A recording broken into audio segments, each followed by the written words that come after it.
מדברים אמזון, הפודקאסט שמקלף את שכבות העולם הסבוך של אמזון, עם עמית רוזנטל ואלי ונטורה, שני יזמים ותיקים ומנוסים בעולם האי-קומרס. בואו נצא לדרך. ברוכים הבאים לפרק מספר 97 של הפודקאסט מדברים אמזון. אני אלי ונטורה, עמית רוזנטל, כאן בסן פרנסיסקו, ואנחנו חוזרים מהחופש הגדול, מה שנקרא, הגדול מאוד, אה, ובתקווה חוזרים לקצב. מה קורה, עמית? חזרת שם בברצלונה? אני רוצה להגיד, פה אתה יודע שאתה לא נראה לי למה? חזרו? חזרו כן, שבוע שעבר. קצב ספרדי חוזרים לא בראשון בספטמבר, חמישי, שישי בספטמבר, אבל חזרו, נכנסו לעניינים. יש עכשיו שאתה קם בבוקר ושקט לך בבית. ומה? שקט בבית, אני אומר. כן, שקט. הנחת של התה. צור. איתנו יש היום לנו גיא פה, יש מרגליות. לנו פה אורח שכבר תקופה אני מנסה לגרום לו להגיע לפה. איש מאוד מאוד מאוד מכובד. ספר לנו, עמית. מדהים. אז איתנו היום גיא מרגליות. גיא הוא סופר אמזון מאז 2016, ומעבר לזה הוא שמתם אותי מסוקרנים. אז גיא, ברוך הבא ושמחים שאתה איתנו. תודה שהזמנתם, שמח להיות פה. מעולה. אז שוב, ג'יי, תודה שאחרי ששיגעתי אותך תקופה, הסכמת לבוא ולספר קצת על הסיפור שלך. אה, אני חייב לציין שההתמדה שלך זה השראה בשבילי. איש מכירות קלאסי. אונליין ואופליין. אה, אז בוא קח אותנו למסע בזמן, לחצי שנה ככה, אפילו שנה, לפני שאתה מתחיל למכור באמזון. איפה אתה חי באותה תקופה, ומה גורם לך להיכנס להרפתקה הזו? אוקיי, אז זה כזה בדיוק בזמן שעברתי לחו"ל, אז אני אתחיל שם. יותר נכון, קצת לפני התחתנתי בשידוך, אני בא מבית חרדי. התחתנתי בשידוך, אני ושירה. הייתי בן 22 כזה,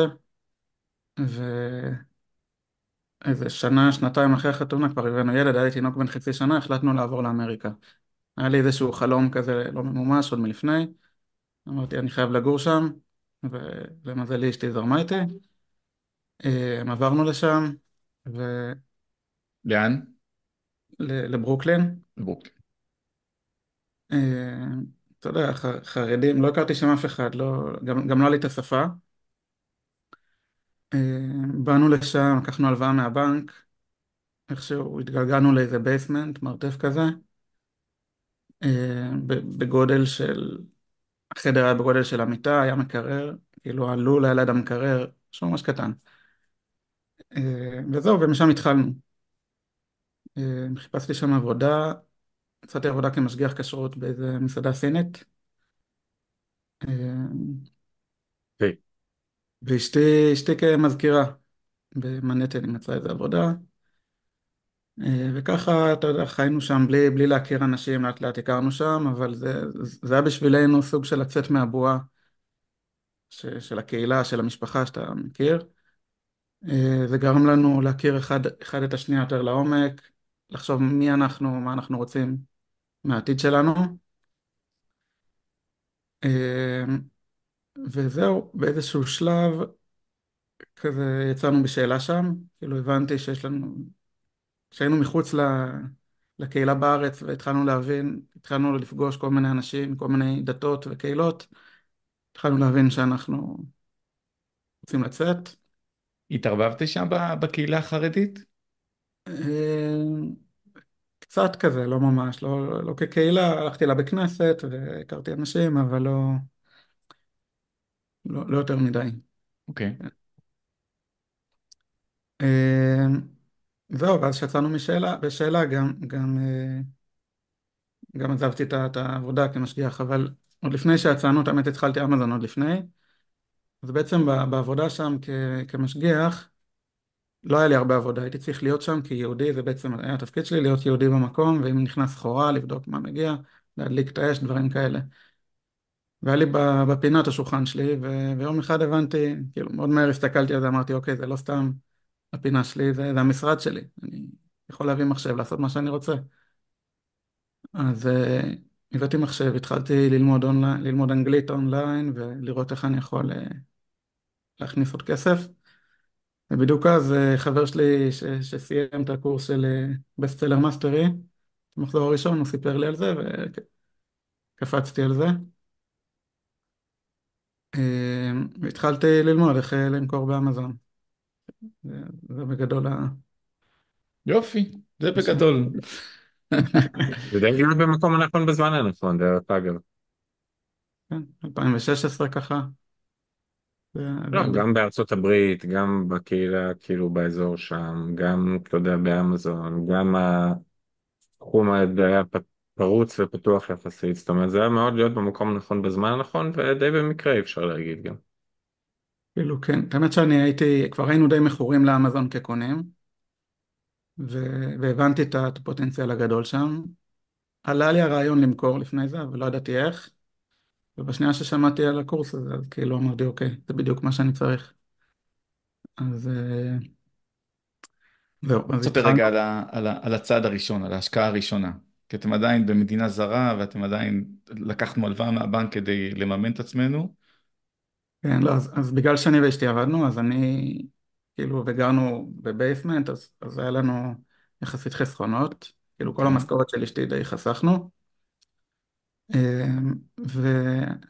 האמת שאני די מופתע מזה שהיא זרמה איתי, כאילו, אתה מכיר את זה שאתה מתחיל עם הפתקאות, בוא נשקיע את הכסף בזה, אבל איכשהו היא זרמה איתי, והשקענו במוצר הראשון שלי היה סכין לאבטיח, מכירים את הווטרמלן סלייסר? היית מהראשונים או שהיית כבר אחרי הטרנד? לא, הייתי מהראשונים. אה, אני הייתי בסט סלר בזה, וכאילו הייתי הראשון שהביא את זה לאמזון עם הסיליקון בידית, שזה היה בעצם הבידול שלי. באמת אחרי זה נהיה טרנד ומלא הביאו, אבל בקיץ הראשון זה באמת היה מטורף, כאילו, ייצור של $1.50 ומכרנו את זה ב-$20, וזה עף. בוא אה, נתעכב על זה רגע, כי זה סיפור מעניין מעניין. כשלעצמו. טרנדים. כי מזה שאתה מדבר על זה, ואתה מדבר על זה בזמן עבר, אתה כבר לא מוכר סכין לאבטיח. לא. יפה. בוא נדבר על למה, ומתי, איזה שלב אתה מבין שהמוצר מת. כי אלי, אוקיי. אני אני יכול רק שהיום, רגע, לחזק שנייה? אני יכול רק לחזק שנייה? איך גם בכלל מזהים טרנדים, ואם זה אפשרי בכלל לזהות טרנדים מלכתחילה? לא, זה היה די ברור שזה טרנד, כאילו שאנשים פתאום מגיע מוצר חדש שלא היה לפני שנה, ופתאום עכשיו כולם קונים את זה, וכאילו זה לא כמו סכין מטבח שזה לא טרנד, זה כאילו, זה יותר אבל דומה עד היום קונים את זה. זאת אומרת, גם היום אני יכול לעשות מחקר שוק ולהגיד, ווטרמלון סלייסר, יש אחלה נכון, טיפוסים. בקטע הזה, נכון, נכון. אבל אתה אומר, אי אפשר באמת לדעת. הסיבה שזה הפך לטרנד זה כי זה נהיה מוצף. כאילו בקטע הזה אתה מתכוון שזה כבר לא שווה, כי זה נהיה מוצף במוכרים ו... וזה, אבל באופן כללי אני חושב שכמעט כל מוצר היום שאתה תביא באיזשהו שלב הוא יהיה מוצף, אלא אם כן אתה נישה ומותג, אבל מוצר בודד, באיזשהו שלב יהיה יותר מדי מתחרים, בדרך כלל. העניין עם הסכין לאבטיח שהאבטיח זה רק בקיץ. אז בעצם בחורף זה מת. ובקיץ שאחרי זה כבר כל התחרות מתחילה מחדש. כאילו איבדת את המיקומים ולהתחיל מההתחלה. ואז קלטתי שכאילו זה הבעיה, זה היה הבעיה העיקרית שלי עם המוצר הזה, שאתה כל קיץ צריך להתחיל מחדש, ו... ואתה לא יודע מראש כמה להזמין, כי אתה לא יודע אם תצליח את התחרות השנה אותו דבר. ופשוט באיזשהו שלב ראיתי שהמכירות יורדות, ולאט לאט זה... גם במקביל הבאתי עוד מוצרים. אז השאלה אם אפשר לזהות את תחילת המוות של המוצר. כי הרבה אנשים, אגב, גם אני, מתאהבים במוצר, ואני אומר, בוא'נה, הרווחתי פה כמה, 10,000, 15,000 דולר בחודש, או בכלל, בעונה על הדבר הזה. עכשיו אני קצת מפסיד כסף, אבל לא נורא, כי זה בטח עוד מעט יחזור, לא? אלא אם כן יש לך סיבה טובה שזה יחזור, זה לא סתם יחזור פתאום. אם אתה רואה שאתה עושה את הכי טוב שאתה יכול, וזה מתחיל להפסיד, אז אתה מבין וגם אתה מבין למה, אתה מנתח את השוק ואתה רואה שהשוק הוצף, ואתה רואה שהמתחרים מוכרים את זה במחירי הפסד, אתה מבין שמשם לא, כאילו, אין עתיד לזה. ואני רואה את זה בעוד מותגים עכשיו, אני מסתכל על זה כאילו, אם אני רואה ירידה במותג, אני אומר אוקיי, אני אנסה להמשיך להרוויח כל זמן שאני יכול, עד שלא. אתה מנתק רגש. לא אכפת לך אם יש לנכס הזה 7,000 ביקורות, ביקורות טובות, אז אתה אומר, אם הדבר הזה לא מרוויח לי, אני לא נמצא שם. כן, הבעיה מתחילה כשיש לך מלאי. נגיד את הסכין לאבטיח, באמת היה לי כמה אלפי יחידות, והצלחתי למכור את זה כסטוק דרך האתר לאיזה מישהו, במחיר עלות, אולי גם היה קצת רווח שם, ופשוט התפטרתי מהמלאי וסיימתי את זה. יש לי שאלה בנושא הזה, ג'יין, נגעת באיזה נקודה חשובה. בעצם, אני חושב שזה בעיה כללית, יש של אמזון סלרס היום, וככל שהשוק רווי ומוצף יותר, הבעיה נעשה יותר גדולה. זאת אומרת, היום סלרים מייצרים איזה מוצר, עושים מחקר שוק, הכל, מייצרים מוצר, יכול להצליח עונה ראשונה, שנה ראשונה, ואז מלא סינים מציפים אותו, המחירים יורדים, הרווחיות נשחקת וכו'. איך אתה כסלר יודע בעצם לבנות איזשהו סיסטם אולי, או הגנה, או מה בעצם המהלכים שאתה עושה כדי לנסות להימנע מהמשחק אפס הזה, ו... ובסוף לנצח את התחרות הזאת, כי זה אולי הדבר הכי קשה וכואב היום לאמזון סלר. ודי לקפוץ כמה שנים בסיפור. כאילו זה מה שאני עושה היום, אני בגדול מבין שבאמזון או שאתה מביא מוצרים שאין חסיינים במתחרים, זאת אומרת מוצר שקשה למכור באמזון, או שאתה צריך מלא אישורים וכאלה, או ש... או שאמזון זה לא המקום היחיד שאתה מוכר בו. כלומר, המוצרים שאני מוכר היום, באמת ראיתי שהשוק מתחיל להתמלא בסינים. עכשיו, פעם היה לנו את היתרון על הסינים, אה, בידע, בתמונות, בביקורות, בהרבה דברים, אבל אני מרגיש שהם הם צמצמו את הפעם. ולא רק זה, הם עושים הרבה דברים שאנחנו לא נעשה. זאת אומרת, יש להם יתרון עלינו. לצורך הדוגמה, יש לי מוצרים באלקטרוניקה שעד לפני שנתיים כל הביקורות היו 4.2, 4.3, והיום פתאום יש לך המון של 4.9 ו-5. זה לא הגיוני, זה לא אמיתי. אז דברים משתנים, ומה שעשינו זה באמת לצאת מאמזון. זאת אומרת, אנחנו מוכרים באמזון, אבל העתיד שאנחנו רואים זה מחוץ לאמזון. וואו. רגע, באמת קפצנו בסיפור, כי כן, זה מעניין ואני רוצה שנגיע לזה, אבל בוא נחזור רגע אחורה. אז יש את הסכין אבטיח, הבנת, יש לך proof of concept שאמזון זה משהו שעובד. כן. היה לי עוד מוצר, אז באותו זמן הבאתי ביחד שתי מוצרים, כי ידעתי מיד שאחד יעבוד, אחד פחות. הבאתי גם מתללן על נדע, איזה משהו. זה עבד פחות, אבל כן, זה היה בתקופה שאתה פשוט עובד לפי מה שאמרו בקורס. באמת, כאילו, אתה עושה בידול, תמונות, אתה עובר על הרשימה ודברים עובדים. מה שקרה זה שבאמת הגעתי למחזור מכירות של $50,000 בשיא הקיץ, בחודש. כן. אה, ו... ולא היה לי כסף, לא היה לי כסף להשקיע, להביא עוד מוצרים, להשקיע במלאים, הרגשתי, כאילו לא יכולתי להביא מלא מוצרים בשביל לשלוח קונטיינר, אז הייתי שולח באוויר, והגעתי למסקנה שבשביל לגדול ולמקסם אני צריך כסף גדול. אז זה שגרתי בארצות הברית והכרתי, כאילו לאט לאט הכרתי אנשים, איזה מישהו קישר אותי עם איזה מוכר גדול באמזון, שהוא בעצם קנה את החשבון שלי, זאת אומרת הלכתי לעבוד אצלו. Mm. החשבון היה קטן, החשבון הפך להיות שלו, הוא אמר לי תביא מה שאתה רוצה, יש תקציב כמעט בלתי מוגבל, תבנה צוות, והוא נתן לי להתפרע על זה. כן, אז ואז התחלתי, כבר היה לי משלי מותג גם של מוצרי תינוקות, וזהו, ואז החלטנו להביא עוד מלא מוצרים, הבאתי איזה 20-30 מוצרים. שאתה מחזיק כרגע מהחצי מהחשבון? לא, החשבון לא היה שלי בכלל, בכלל, אתה עובד. החלטתי, אני עובד תמורת משכורת ואחוזים. אחוזים אוקיי. כאילו כבונוס. שכשהאחוזים עוברים את המשכורת אז זה הופך לאחוזים. כאילו זה היה קונספט. אבל זה לא צבט לך קצת? כי בדרך כלל אנשים מתחילים מהדבר הזה ואז יוצאים החוצה. אתה התחלת בחוץ, ראית את הכסף, לא באמת ראיתי את הכסף, כי כשאתה עושה כן, ראית את משכורת, הכסף על הדוחות, לא ראית את הכסף בידיים. כן, וראיתי שאני לא מצליח לגדול, ולא לא חי מזה ולא כלום. כן ראיתי את הפוטנציאל וראיתי שאני אוהב את זה ושאני טוב בזה. אבל ידעתי שבשביל לגדול אני צריך מישהו עם כיסים עמוקים. אה, גם איכשהו חשבתי אז שלקבל אחוזים מהרווח זה עדיף מלהיות הבעלים. כי אין לי מה להפסיד פה, יש לי רק מה להרוויח.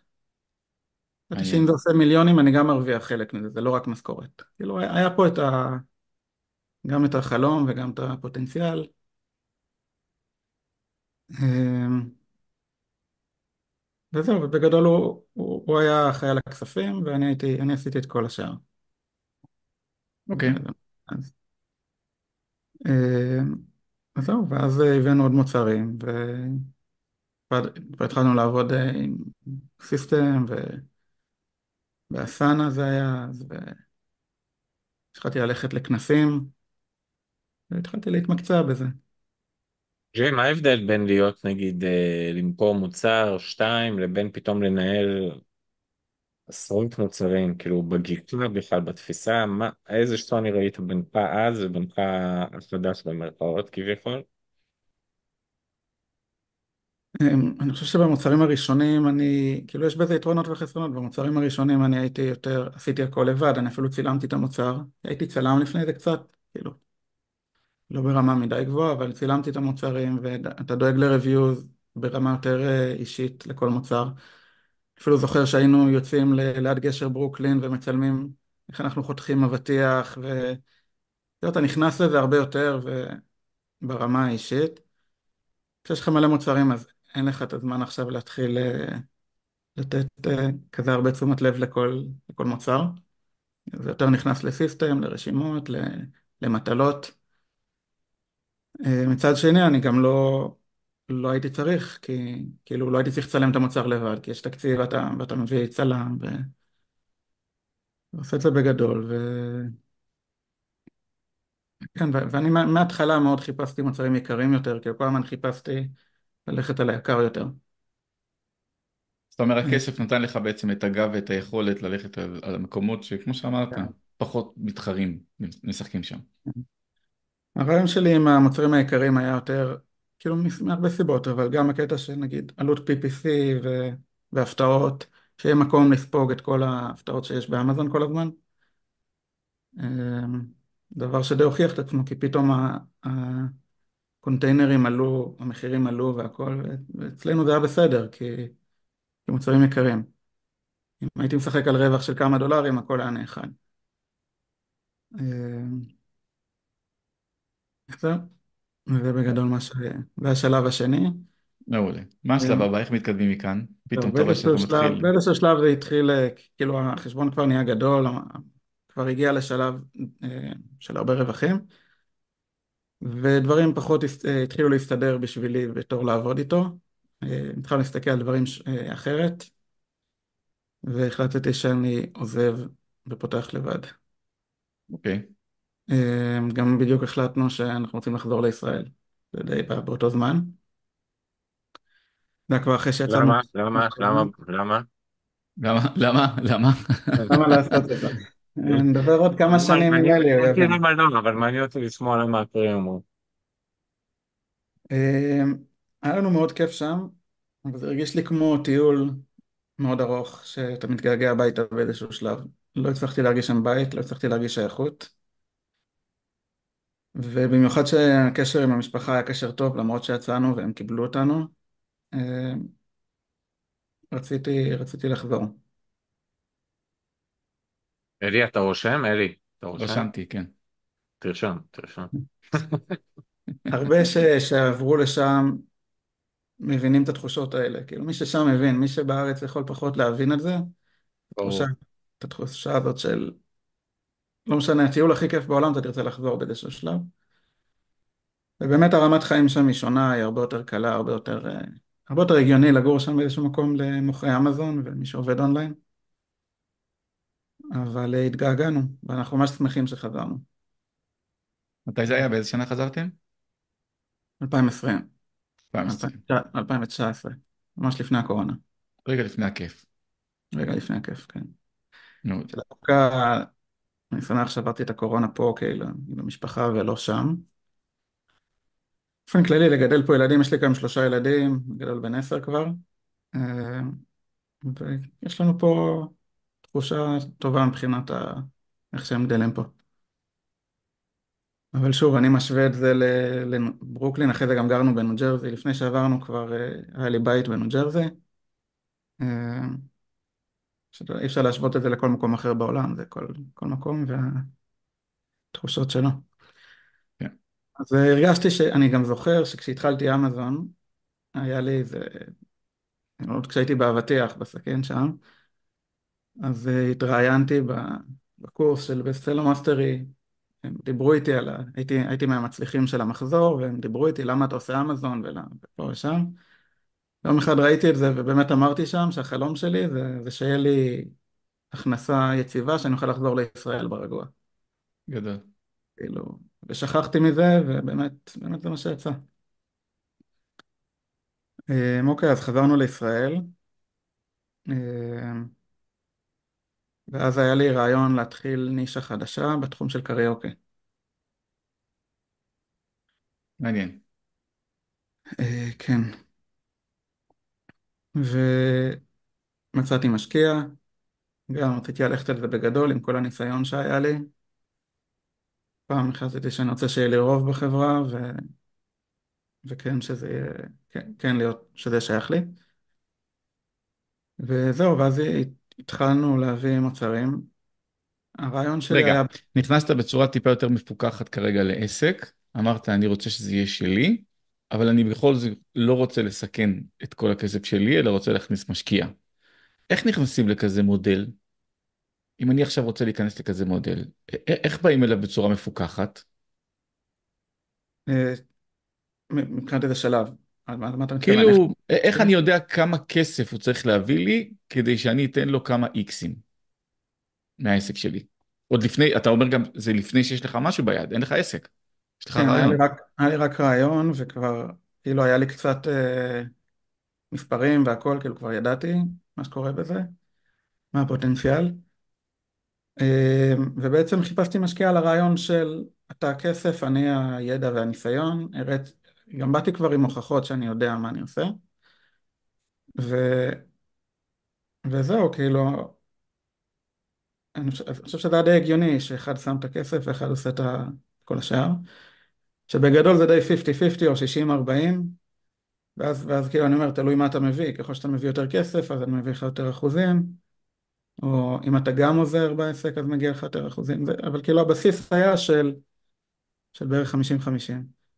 אבל עדיין, אני הקובע, זה שלי, אני כן, הרוב. כן. ההגיוני שיהיה לי רוב, כי בסופו של דבר, אני זה שמבין את העסק, אם מישהו שלא מבין יקבל את ההחלטות, אז הוא יכול לדפוק את העסק. כן. אמ, לא, המשקיע והשותף שלי הוא גם מוכר באמזון, אז זה נתן לי עוד ערך מעבר לכסף. היו לו עוד, יש לו משרד בסין וכל מיני דברים כאלה שעזרו לי במהלך הדרך. זהו, אז הלכנו בתחום של הקריוקי. הרעיון שלנו היה בעצם להקדים את השוק בכל מה שקשור לזה. את, חיפשתי להיות, נגיד אז המוצר הכי יקר היה $90, זה היה הממוצע בין 20 ל-$90. אני הלכתי מיד על מוצר שתכננתי למכור ב-150, שזה גדול יותר עם לדים ותאורות וזה, וגם כאילו בסופו של דבר מכרתי את זה ב-200, ועוד מתחרים הגיעו של המוצרים היקרים, בעצם השוק של הקריוקי פתאום נהיה $200, ואז אני הבאתי מוצר של $500, כאילו, וואו. זה היה הרעיון שלי, כל הזמן למצוא את המוצרים האלה, לראות כמה אנשים מוכנים לשלם, ואני, כאילו באיזשהו שלב כבר, זה היה עניין של איך תמצא מוצר שבאמת שווה גם $2,000, אם הייתי מוצא מוצר כזה, הייתי מוכר גם $2,000, ומספיק למכור אחד ביום בשביל, זה כמו למכור 100 מוצרים זולים. תכלס. כן. וה-FBA fee זה עדיין $15, $10, כאילו באחוזים זה מינורי. כן, זהו, בהתחלה חשבתי שככל שהמוצר יותר יקר אז יש לך יותר מקום ל-PPC, מהמם. אבל זה לא בדיוק נכון, כי בסופו של דבר כשהמוצר יקר יותר אז זה פחות אחוזי המרה, אתה כן. צריך לשלם אוטומטי יותר על PPC, אבל כן, מבחינת שאר הדברים, שילוחים ועמלות וזה, זה די משתלם כשזה מוצרים יקרים. וזהו, ובניתי קטלוג של כל מיני מוצרים, מ-$50 עד $600, שכל אחד שייכנס לחנות יהיה לו מוצר בתקציב שלו.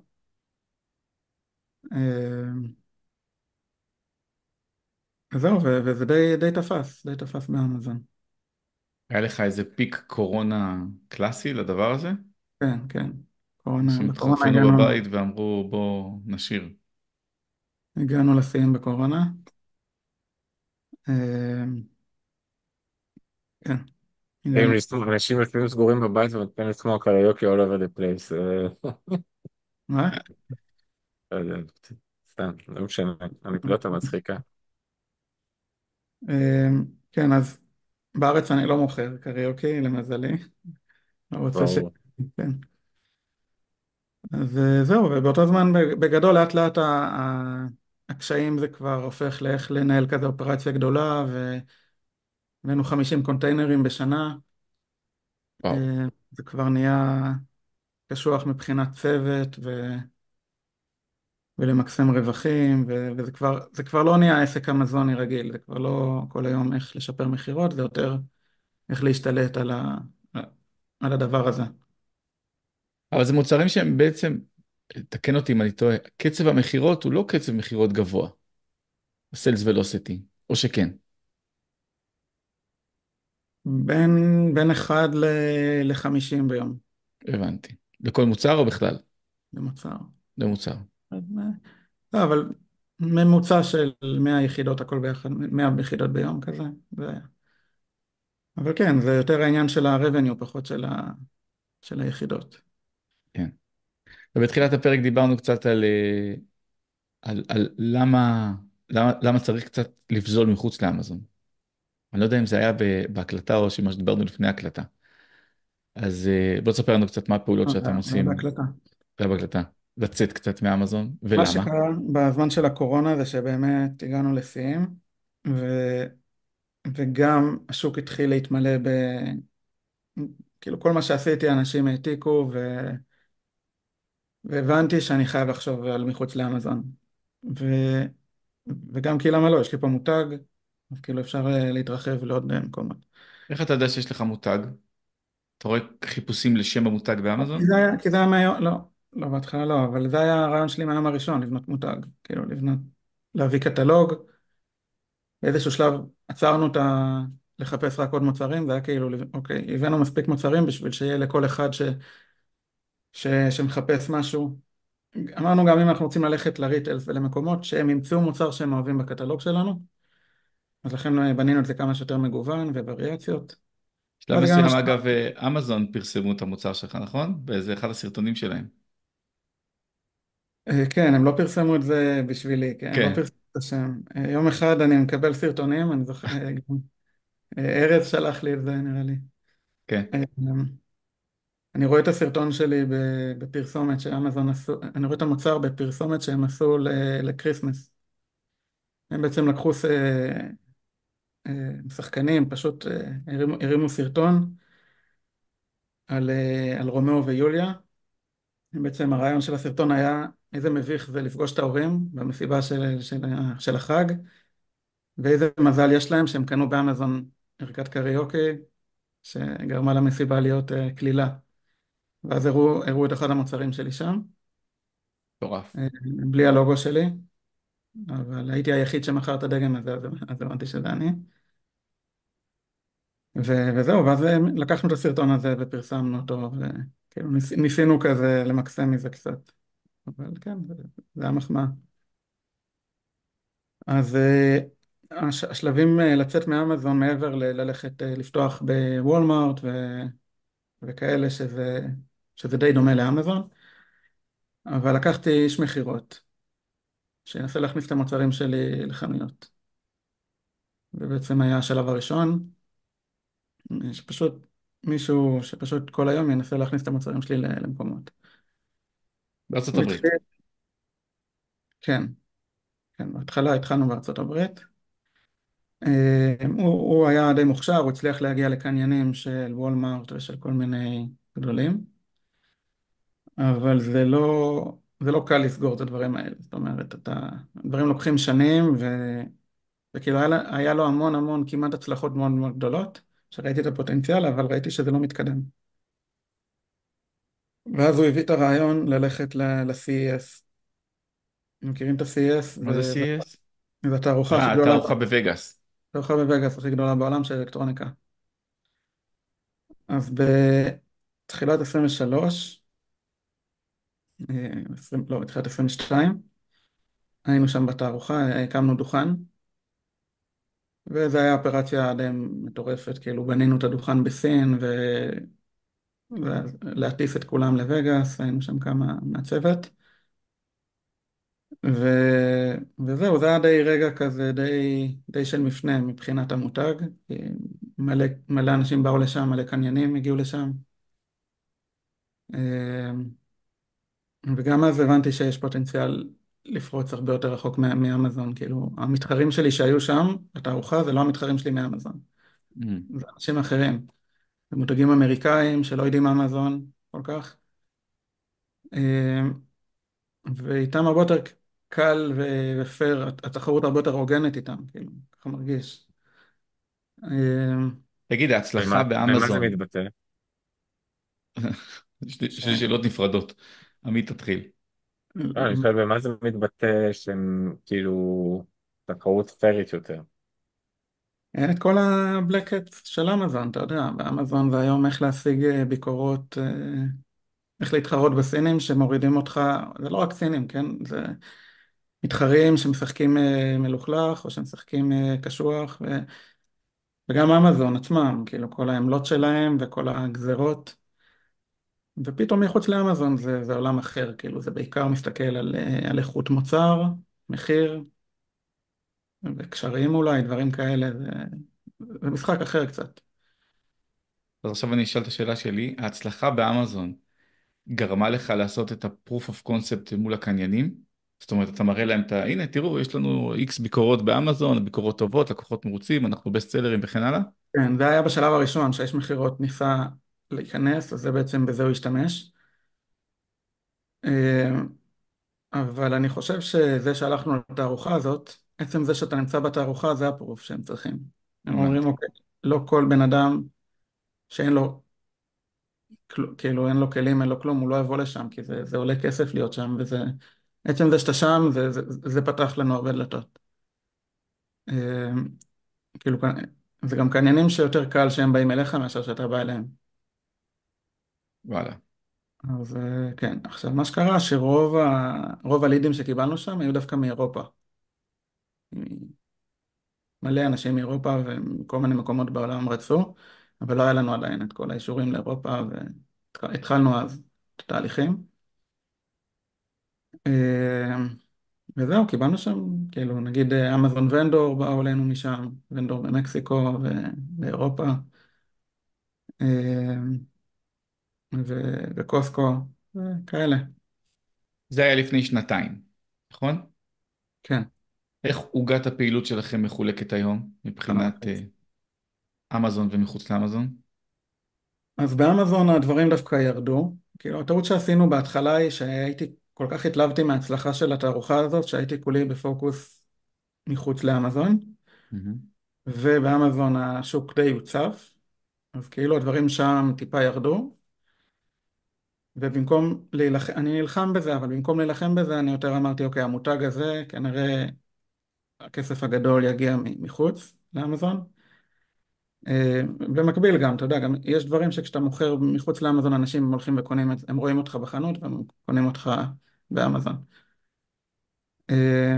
אז מבחינת אמזון התרחבנו ליפן, מקסיקו, קנדה, ועכשיו אירופה, אנחנו עכשיו בדרך לאירופה, מהמם. דרך לא מרגיש ונדור. שאתה מגיע. אני חייב פה מכונת קריוקי. השכנים פה שקטים מדי בספרד. משלחת תשאיר לי ביקורת. ומחוץ לאמזון אנחנו בקוסקו, באונליין, באמריקה, ביפן גם. עכשיו נכנסנו ליפן בקוסקו. שמה שמגניב בקוסקו, שבשנייה שאתה במדינה אחת, אז הרבה יותר קל להיכנס. יש להם בהמון מדינות, אז זה כאילו קל להיכנס שם, ובסט ביי, וקולס, וטויז אר אס, ועוד כל מיני. אבל זה אתם מוכרים בחנויות האלה או שאתם מוכרים כסיטונאות? לא, זה אונליין, שלכם.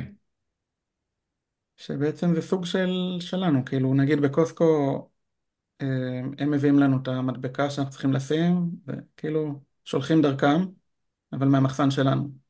הבנתי. ומה אחוז היום של המכירות של אמזון מנפח הפעילות שלכם? פלוס מינוס. בערך 40, 50% כזה. 50%. וואו. מעניין. זה עדיין הרבה בעיניי, דרך אגב. למרות כל הסיפור, עדיין 50% אני זה חושב הרבה. שזה הרבה, אני פשוט מסתכל על 3 שנים מהיום, 5 שנים מהיום, כאילו אני מרגיש ששם זה כאילו, למה לא להרוויח כל זמן שאפשר, אז אנחנו נמשיך להילחם ונמשיך לנסות ולהשיק ולעשות דברים, וזה גם התחום שאני טוב בו, אמזון. אבל אם שם זה בירידה והישרדות, אז במקומות האחרים זה בעלייה וצמיחה. נגיד בקוסקו יש לי כאילו מתחרה אחד. אה, וגם במקומות אחרים כמו בסט ביי, אז יש שם 2 עמודים כאילו של מוצרים. זה לא עולם אחר. אז כן, עדיף ללכת למקומות האלה ולהתרחב לעוד ועוד מקומות, למרות שכאילו אין שם אפשרות, באתרים האלה אין אפשרות לגדול יותר מדי, כי זה לא, כי כאילו אוקיי, יש לך את הנתח שלך ואין לך מה לעשות הלאה, אין לך PPC ואין לך דברים כאלה, אבל אתה כן יכול להגיע לעוד חנויות ולמדפים וכן הלאה. אז זה מה שאני מאמין בו כיום, אתה וזהו. חושב שמה שאתה אומר עכשיו זה רלוונטי לכל מוצר בכל נישה? אפילו אם בניתי מותג, נגיד יש לי נישה, לא יודע, סכינים. סכיני מטבח, ובניתי מותג יפה של סכיני מטבח. מכירים אותי באמזון, מה שנקרא. האם שווה לי עכשיו להתעקש, להעמיק, להשקיע כסף, זמן ומשאבים כדי למכור מחוץ לאמזון? אז כן, אני חושב שכן. אני חושב שאם אתה, כאילו, אני חושב שבאמזון אתה רואה עתיד, אתה רואה גדילה שם משנה לשנה, או שאתה רואה שהעוגה מתחלקת ליותר ויותר מתחרים, אז כאילו, אז מה העתיד שלך? הדרך שלנו באמזון, עד שעשינו את זה, היה כל הזמן רק להביא עוד ועוד מוצרים. זאת אומרת, הדרך לגדול היה להביא עוד מוצרים. לא מאותו כן. מוצר להמשיך לגדול, כי לכל מוצר היה את הפיק שלו, ואז כאילו, ואז הבאנו עוד מוצר, והיה את הפיק שלו. ו... ואני חושב שהיום לעשות אמזון, צריך לחשוב ממש מחוץ לקופסה, אם זה להביא מוצר שכאילו, לא יודע, יש לך פטנט עליו, המוצר כאילו לגרום לזה שלא תיכנס לתחרות הזאת שיש היום. לא יודע, מוצרי ים המלח, לדוגמה, כקונספט, אה, או מותגים גדולים, דברים כאלה. אה, למרות יש כמובן אנשים שעדיין מצליחים מהדרך הישנה שאנחנו עשינו. השאלה אם זה יחזיק לאורך זמן. אה, לא, אבל זרקת פה משפט שהוא, כולם יודעים אותו ואף אחד לא רוצה להאמין בו, אבל הוא מאוד מאוד חכם ונכון. כל מוצר, כל מוצר באמזון, מוצר אמזוני, עזוב מוצר בחיי מדף, מוצר אמזוני, יש לו את הגרף הזה, שהוא עולה, עולה, עולה, עולה, מגיע לפיק, מתחיל לרדת. עכשיו, בעולם האמיתי, זה גרף של עשרות שנים. זאת אומרת, שמפו פינוק של יוניליבר עולה, עולה, עולה, עולה. הוא בפיק בפיק, הוא יכול להיות בפיק עכשיו 30 שנה, אבל הוא ירד מתישהו. כי יבוא איזה משהו אחר שהוא יותר מגניב, יותר בריא, יותר טוב לשיער. ואמזונית ווייז, זה יכול להיות שנה, שנה וחצי, זה יכול להיות כמה חודשים. אני חוזר לדוגמה של סכין אבטיח. כן, וכל מוצר ומוצר. והדרך לגדול באמזון, אם באמת אתה רוצה כרגע להתמקד באמזון, זה כל להשיק, הזמן להביא עוד מוצרים, כל הזמן להשיק. נכון, וכל פעם לעקוף את המתחרים, להיות לפניהם, ואז הם באים בהמוניהם. ואין מה לעשות, הם גונבים לך את המכירות, הם גונבים לך את המעוגה. אבל אז אתה כבר במוצר שאחרי. עכשיו, המוצרים הישנים ממשיכים להביא לך נפח. זה טוב, זה לא שאתה עובר ממוצר למוצר והמוצר הקודם הולך לפח. בדרך כלל זה כן איזושהי עוגה שמתחלקת בין המוצרים, אבל כל הזמן להשיק עוד ועוד ולנסות לחשוב מה עוד לא עשו ומה אפשר לשנות, לשדרג. אה, עכשיו אני אשאל אותך שאלה שהרבה סלרים מתחבטים בה. אתה בנישה אחת, אתה במותג אחד, יש לך בגדול את אותו מוצר, בגדול, כמובן שיש לו פיצ'רים שונים. האם עדיף לפתוח כמה דפי מוצר, כאילו כמה דפי מכירה שונים, או לשים דף אחד גדול, משמעותי, עם המון המון ביקורות ווריאציות, או גם וגם. או גם וגם? לא, כי אפשר ללכת על גם וגם. כאילו, זאת אומרת, דף אחד ראשי עם המון וריאציות, ואז לפתוח עוד דף נוסף לכל וריאציה. בגדול אין בזה, לדעתי אין בזה נכון ולא נכון, יש בזה, לכל מוצר זה שונה. זאת ניסוי אומרת, וטעייה. יש מוצרים שעדיף לך להיות עם הכי הרבה reviews, ויש מוצרים שעדיף לך להתפרס על כמה שיותר דפים באמזון. וזה דברים שגם מפחיד לנסות, אני זוכר, כאילו אצלי רוב המכירות הם בנובמבר-דצמבר, בגלל הקריסמס. אני זוכר שפעם אחת התפרק לי בטעות איזה משפחה, וואו. ובאמת המכירות עלו. כאילו זה לא משהו שהעזתי לעשות לפני, לפצל. כי, כי זה כבר היה מקודם חזק, ופתאום זה הופיע בהמון המון, המון מקומות, בגלל שזה היה מפוצל. אבל יש לי מוצרים שאני מפצל ומאחד, ואין לזה תשובה חד משמעית. מגניב. ג'יי, אנחנו מתקרבים לסוף הפרק, ויש לנו שאלה קבועה שאנחנו שואלים כל אורח שבא לבקר אותנו פה. השאלה היא, אם היית זוכה מחר ב$10 מיליון נטו, מה היית עושה איתם? כש... אה, כש... תראה, אני לא הראשון שאתה שואל, נכון? אני ה-97. 7. 97. כשזה יקרה, אני אכנס לפרקים, אני אעבור על כל התגובות, אני אמצא את האחד שהכי טוב ונלך על זה. אין לי, כיום אני לא יודע, אבל חיים פעם אחת וצריך למקסם את זה. קיבלתי, קיבלתי לגמרי. ג'יי, תודה, תודה, תודה רבה על הזמן, ותודה רבה שהסכמת אחרי שנתיים של יזמות שיא שלי, לאכול לך את הראש, להגיע ולשתף אותנו בסיפור הסופר מסקרן שלך. אנחנו איזה 3 חודשים לפני החודשיים, לפני הפיק סיזן, אז אני מאחל לך המון המון בהצלחה. אני תודה. בטוח שאתה כבר ערוך ומוכן. נראה. עכשיו באמת לקחתי כזה חודש, חודשיים של השקט שלפני הסערה, כזה להיות עם הילדים וזה. כן. מעולה. עכשיו, טוב, תודה שהערכתם אותי, היה לי כיף. ו...